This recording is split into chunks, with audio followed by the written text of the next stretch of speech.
les chéris, c'est la Corentin Story. Ce qui vous parle, bah bien sûr, darling. Et aujourd'hui, on se retrouve dans l'épisode 5 des regards de reine. Mais surtout, on va regarder l'épisode 5 de Drag Race France, saison 4, darling. Bah bien sûr. Et je vais être sans langue de bois, puisqu'on va juger toutes les queens de Drag Race France, darling. Mais est-ce que vous êtes ready avant? Let's go. Mode, théâtre, style, je vais juger toutes les queens de Drag Race France saison 4, épisode 5, par mon regard de reine. C'est parti les chéris, générique, j'aïr.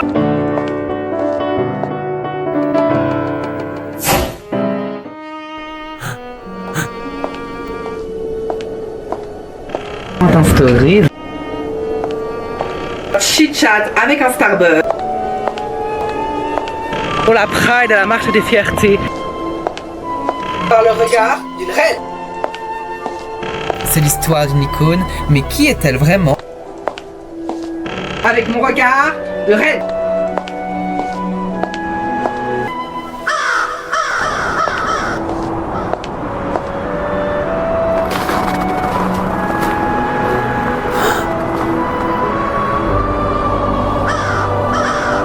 Alors là, les queens rentrent dans l'atelier, darling. Et je peux te dire que ça shine, oui ça shine, car la Miss Fluffy Bidule vient de se faire éliminer. Apparemment, la Azemia est pas rancunière. Et je trouve qu'elle a pas fait de drama entre Fluffy et la Miss Lanakota. Et ça, c'est cool, tu vois, parce que là, elle débriefe un peu l'élimination du dernier épisode, de ce qui s'est passé avant. Mais je trouve ça bien, tu vois, que la Miss Azemia, elle a joué un peu fair play, enfin un peu. Elle l'a fait à l'entente, hein. Elle a pas joué le risque, elle a pas joué le défi. Mais bon, ouais, franchement, je suis d'accord avec toi, Sublime. Je comprends pas pourquoi elles ont gagné à 3, elles ont pas gagné toutes seules. Genre, Sublime, t'aurais dû gagner. Enfin, why, what the fuck is going on stage? Woo, girl, Azemia a fouetté. Bah, disons la Miss Coquine. Elle fouette, en plus qu'elle shade. C'est quoi la prochaine étape? Elle va nous voler la couronne?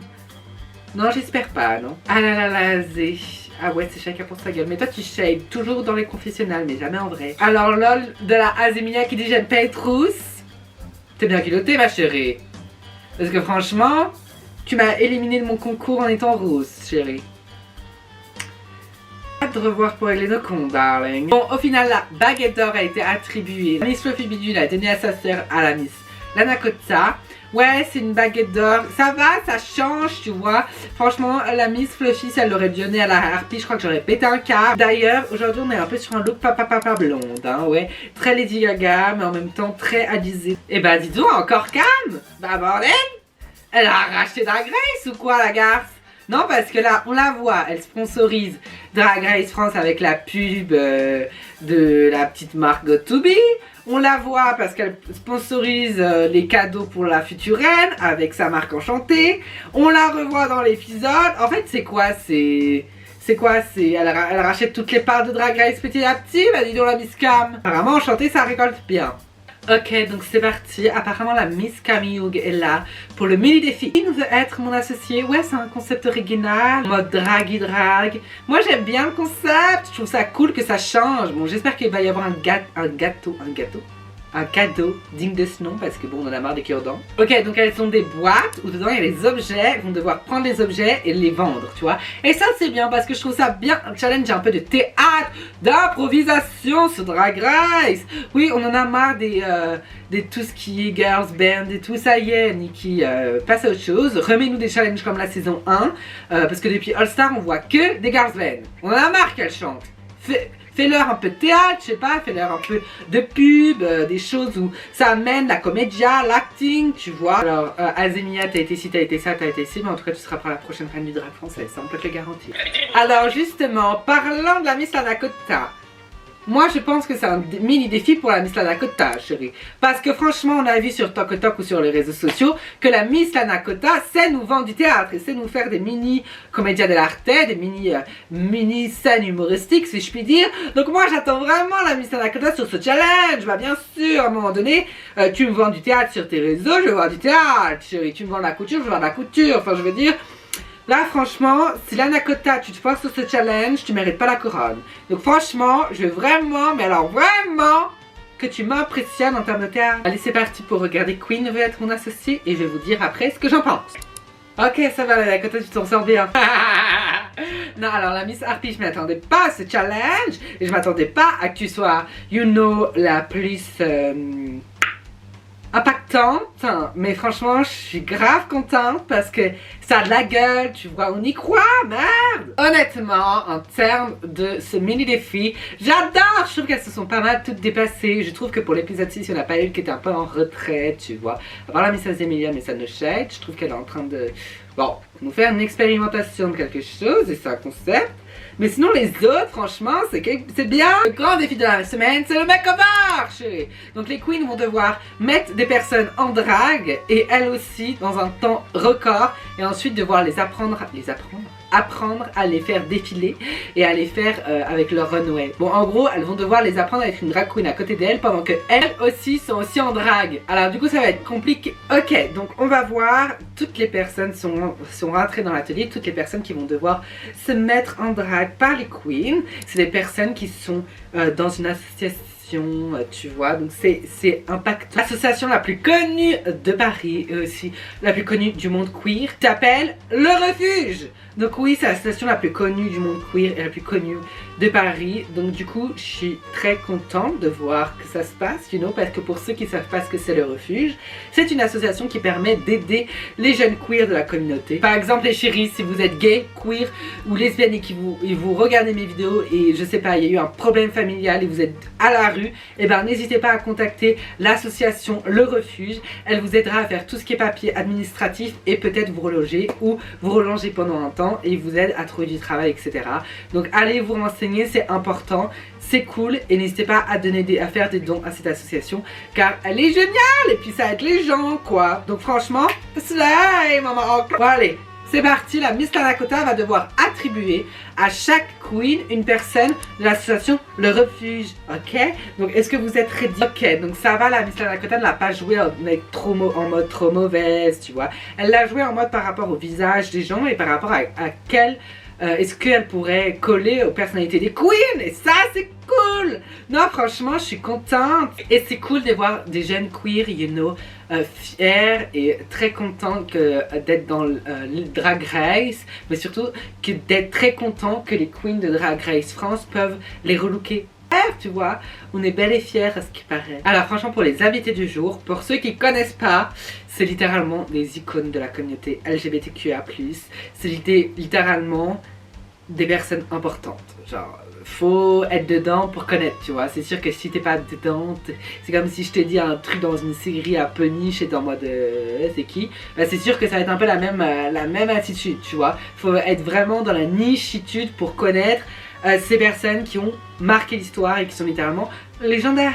Les queens sont en train de discuter avec les personnes de la communauté du refuge, l'association Le Refuge, et ils sont en train un peu de s'apprendre, se comprendre, apprendre à se connaître, tu vois, parce que c'est sûr que tu dois maquiller quelqu'un, il faut un peu qu'il tâte le terrain pour savoir si son esthétisme ou ce qu'il dégage va être intéressant et surtout va correspondre un peu à ton drag, parce que si c'est vraiment pôle nord, pôle sud, bah tu vas être littéralement un peu en difficulté pour ce challenge, parce que je vous rappelle que là, tu dois montrer ton drag, mais tu dois aussi montrer ton drag sur quelqu'un. Et c'est ça qui est jugé, chérie. Donc c'est difficile. Moi, ce que j'adore dans cet épisode, les chéris, c'est qu'en fait, vous pouvez aller regarder sur l'application France 3 TV. Littéralement, le fait que chaque personne de l'association Le Refuge, de leur histoire et parle de leur moment de vie qu'ils ont vécu, tu vois, en grande difficulté. C'est important.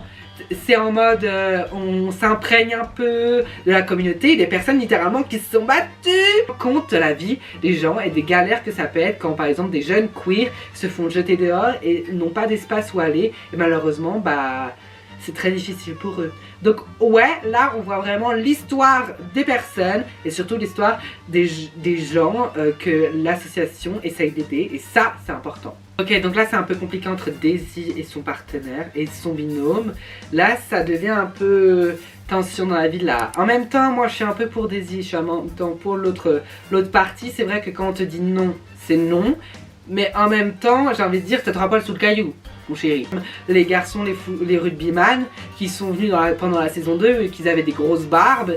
Là, tu vois, t'as 3 poils sous le caillou, tu peux faire l'effort de les raser pour vraiment que la Daisy puisse travailler.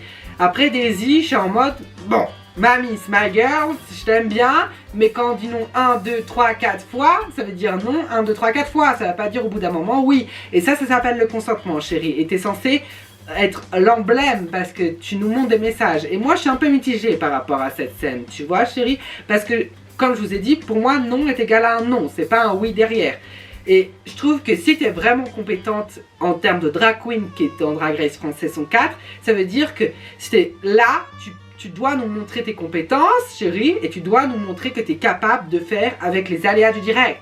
La personne te dit non, ok, c'est pas grave, je vais le faire avec une barbe, et moi aussi je vais mettre une barbe, même si c'est pas mon esthétisme drag, je vais me mettre en danger, mais au moins la personne sera belle, sera confortable, agréable et fière de la prise de risque que j'ai pris, parce que là en fait tu es en train d'insister, et ça se trouve la personne peut mal réagir et ça peut se passer très mal. On sait pas ce qui peut se passer sur un non et déclenche un drama, on sait pas. Donc ouais, donc là franchement moi je suis pas très pour Daisy, ni pour l'autre, ni pour l'un, parce que les deux ont des personnalités assez très turbulentes, donc vraiment c'est compliqué. Du coup là ça va, heureusement que Daisy arrive à rattraper et dire ok allez, on le fait quand même, et donc du coup elle arrive à raser les poils. Bon, il y a toute une histoire de timing etc, parce que les queens n'ont pas beaucoup de temps, elles doivent mettre en drague quelqu'un, donc ça demande quand même beaucoup de temps, hein, beaucoup de maquillage, beaucoup de préparation, plus se mettre en drague elle, donc du coup ça demande encore plus de préparation. Et quand on a un qui prend beaucoup de temps pour se raser, bah ça devient compliqué pour toi, parce qu'après toi tu dois t'occuper de toi aussi, en plus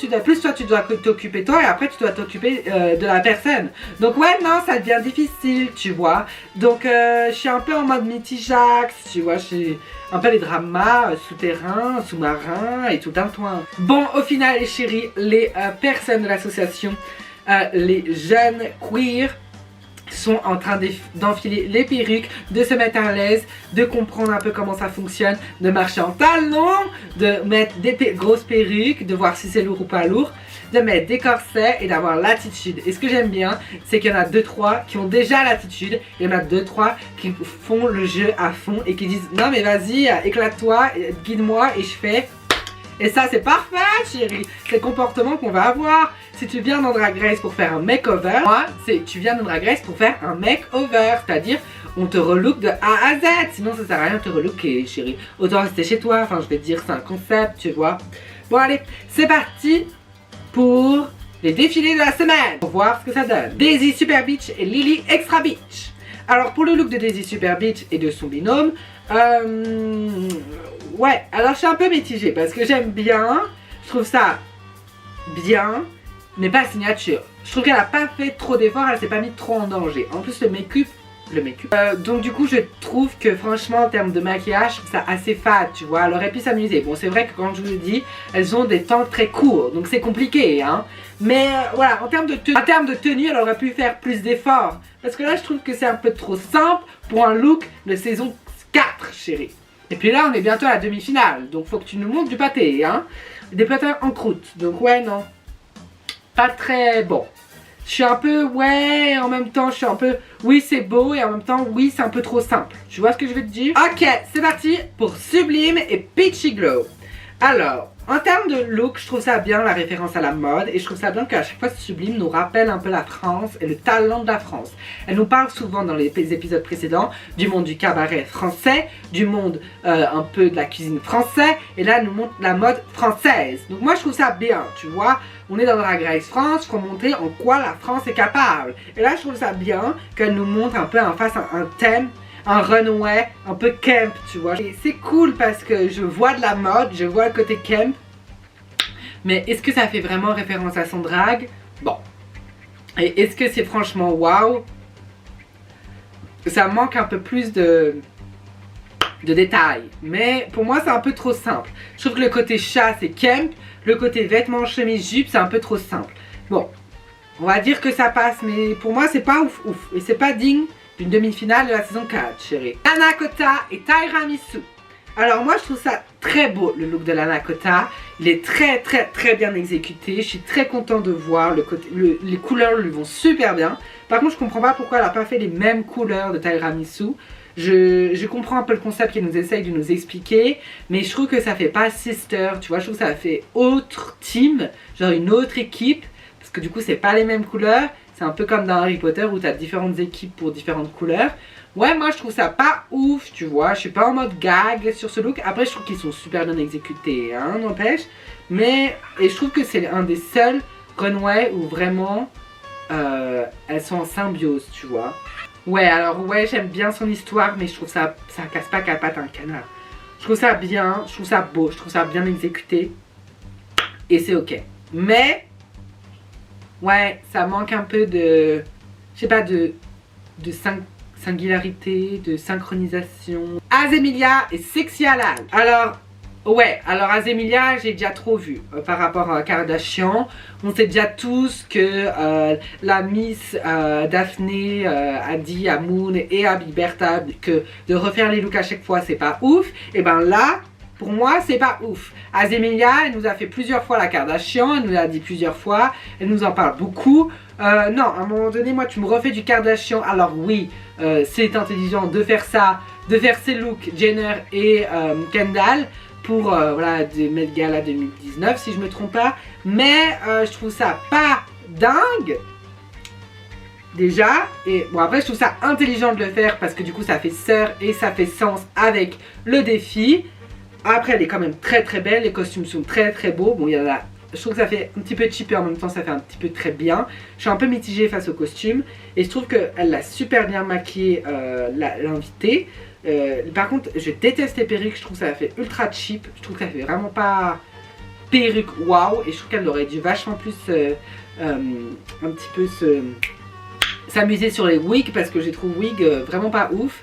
Mais ok, et je trouve ça un petit peu trop rébarbatif, tu vois, qu'on voit encore la Miss Azemilia reposer sur ses acquis de Kardashian. C'est bon, on y a vu une fois, 2 fois, tu fais référence dans tes chansons. Si ça va pas pour les autres, alors ça va pas pour Azemilia, je suis désolée. La Harpy et ma Tinta Ferreira. Alors sur le défilé, j'adore. Alors j'adore la mise en scène, j'adore les looks, j'adore l'histoire, j'adore tout. La Miss Harpy, tu nous as fait un travail de dingue, tu l'as fait super belle. Les looks ils sont beaux, ils sont bien exécutés, ils sont camp, ils sont incroyables. Moi j'adore. Ça raconte une histoire, tu vis le runway, tu expliques bien, et à chaque fois tu nous fais des histoires avec, enfin tu nous fais des looks avec des histoires. Les looks ils sont incroyables. Non, moi j'adore comment tu les expliques, c'est super bien. Bravo chérie, bravo. Alors, qui va partir? Parce que là, je les trouve toutes fabuleuses. Elles ont toutes réussi le défi. Mais apparemment, il y a la Miss Sublime et la Miss Daisy qui seraient dans le bas du classement.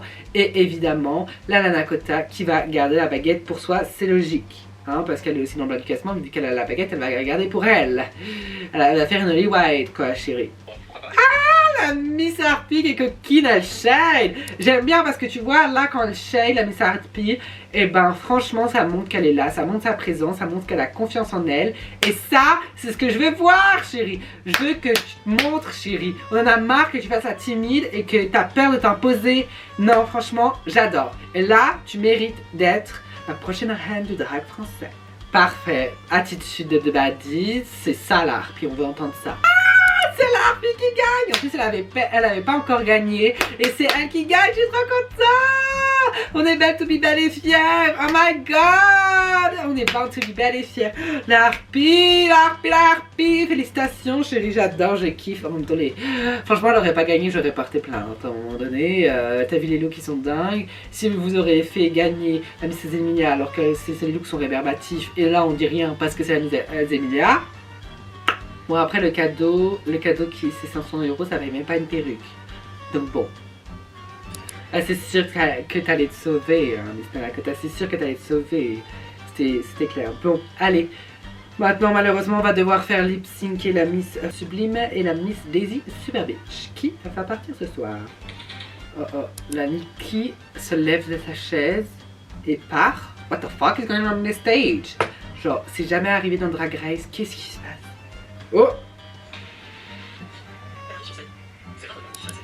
Oh, elle arrive sur scène, qu'est-ce qui se passe? Est-ce qu'il va y avoir une double elimination? Ok, donc en fait elle sauve les deux. Les deux restent. Tout ça pour ça? T'es so dramatique la Miss, non mais franchement, Nikki Doll est so dramatic, genre, tu te lèves pour nous annoncer un truc de dingue pour juste qu'en fait elle reste, genre. Ok. Bon, bah, c'était un épisode assez bien, à quelques rebondissements par rapport à Daisy et sa partenaire et quelques rebondissements par rapport aux eliminations. Mais ok, c'était un super épisode. Bon, pas très ouf sur la fin. Mais en tout cas, j'espère que cet épisode de Regard de Reine vous aura plu, qu'il sera cocasse, bien sûr. J'espère qu'il va y avoir du tri dans le prochain épisode. Et bref, je vous fais plein de gros bisous et on se dit à la semaine prochaine pour un nouvel épisode. À tout bientôt les chéris et gros bisous darling.